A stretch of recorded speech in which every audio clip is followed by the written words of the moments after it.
É bastante frequente encontrar a crença de que os principais textos sagrados do cristianismo, islamismo e judaísmo estão repletos de narrativas que envolvem anjos e demônios.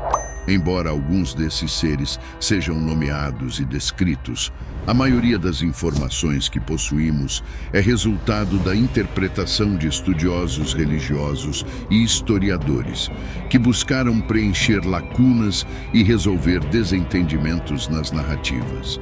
Nesse contexto, o anjo Samael se destaca como uma figura de interesse, retratada de várias maneiras ao longo das Escrituras. Hoje, vamos explorar alguns dos mistérios que cercam esse ser, muitas vezes referido como o anjo da morte.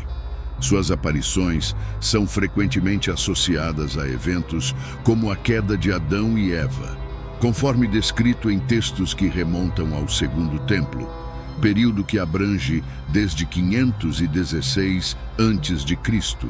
até aproximadamente 70 d.C. O Talmud e seus textos adjacentes descrevem Samael como um membro proeminente do celestial, que pode ser entendido como o exército celestial de anjos à disposição de Deus. Frequentemente, ele é referido como a figura líder de Satanás, conforme destacado por Gustav Davidson e suas obras que abordam a hierarquia angelical, denominando Samael como o chefe de Satanás.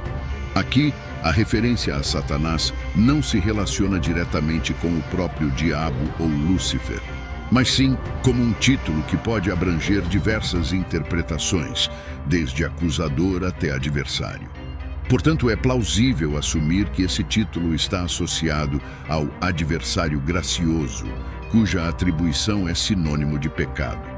De acordo com os ensinamentos de Rabi Eliezer e outros, Samael é frequentemente identificado como o responsável por assumir a forma de uma serpente e seduzir Eva no Jardim do Éden.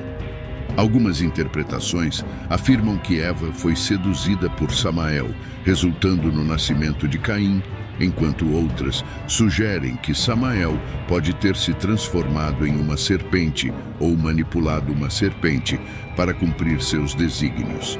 Há ainda versões mais intrigantes, onde Samael é descrito como montando uma serpente gigante, assemelhando-se a um camelo. Em outras fontes, como o apócrifo grego de Barak, após fervorosas preces por orientação, um anjo é enviado por Deus para guiar Barak pelos céus e fornecer-lhe as respostas tão almejadas. Essas narrativas oferecem um vislumbre das complexas interpretações e variações que cercam a figura de Samael, ressaltando sua significância e influência em diversas tradições religiosas. No reino celeste, em sua jornada, solicitou ao anjo que lhe mostrasse a árvore pela qual Adão e Eva foram desviados do caminho divino. Com voz serena, o anjo respondeu que era a videira, aquela plantada por Samael, em um momento que desagradou ao Senhor, resultando em sua maldição.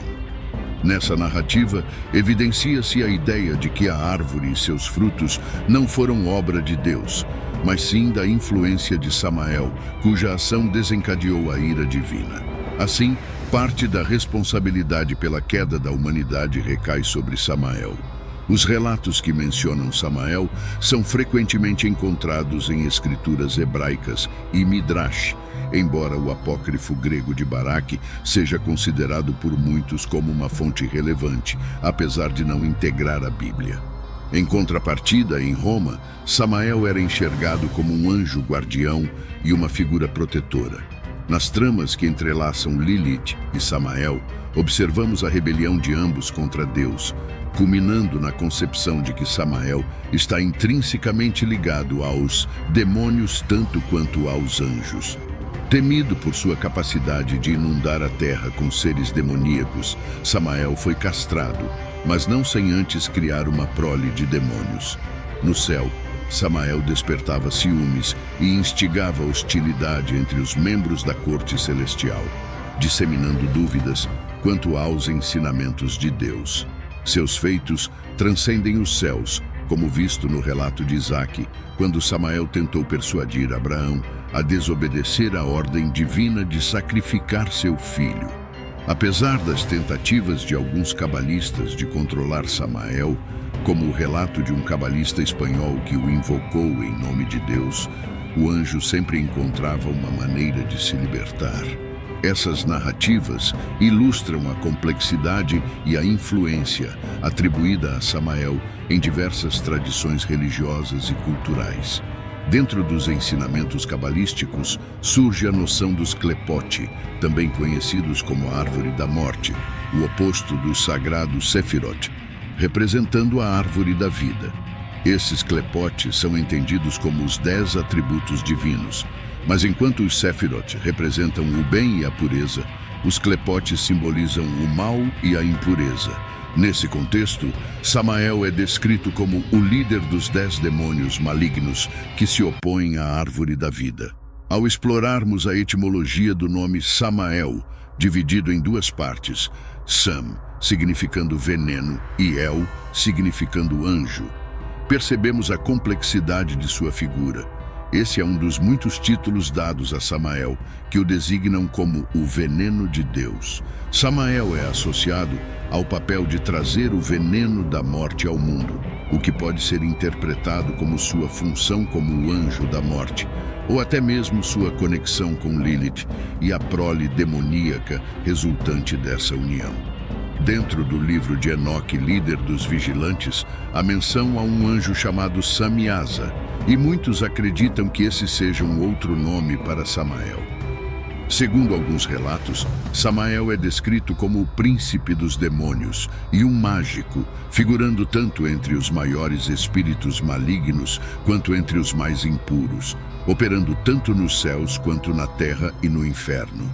A descrição de Samael varia em diferentes fontes, às vezes retratado como o governante do quinto céu, outras vezes como uma grande serpente com 12 asas. Essa dualidade de representações contribui para a confusão em torno de sua figura, especialmente considerando seu lugar antes da queda, quando ocupava uma posição elevada entre as criaturas celestiais, indicando uma grande importância e confiança de Deus. A aparição de Samael no Testamento de Moisés também adiciona camadas de mistério, onde Moisés testemunha a grandiosidade desses seres celestiais.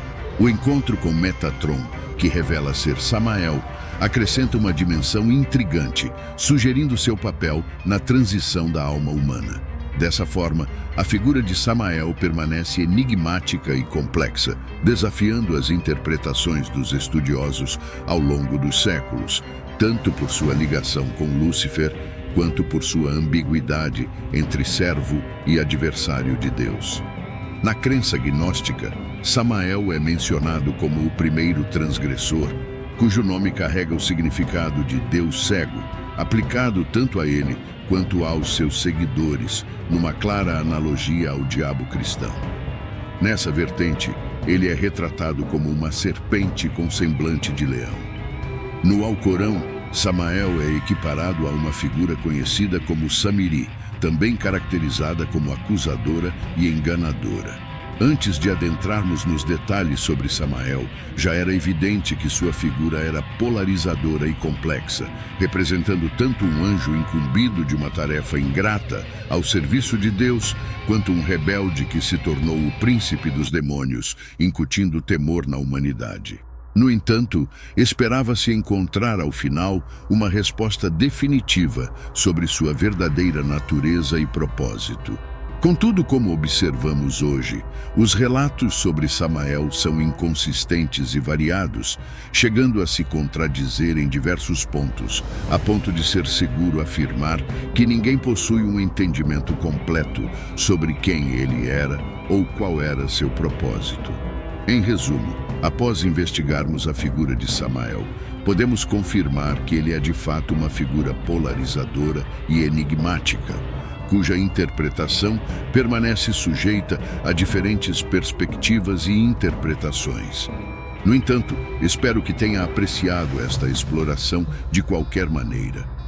Ao explorarmos o fascinante tema de Samael e sua representação em diversas tradições religiosas e mitológicas, mergulhamos em um universo repleto de complexidades e interpretações variadas. Ao longo desta jornada, descobrimos que Samael é uma figura profundamente enigmática, polarizadora e sujeita a diferentes concepções ao longo da história e das diversas culturas. Apesar das divergências e incertezas que cercam sua identidade e propósito, uma coisa fica clara: Samael desperta uma fascinação única e serve como um ponto de reflexão sobre questões fundamentais da condição humana, como o bem e o mal, o papel do divino e a natureza da adversidade. Agradeço imensamente a todos que acompanharam este vídeo até o final.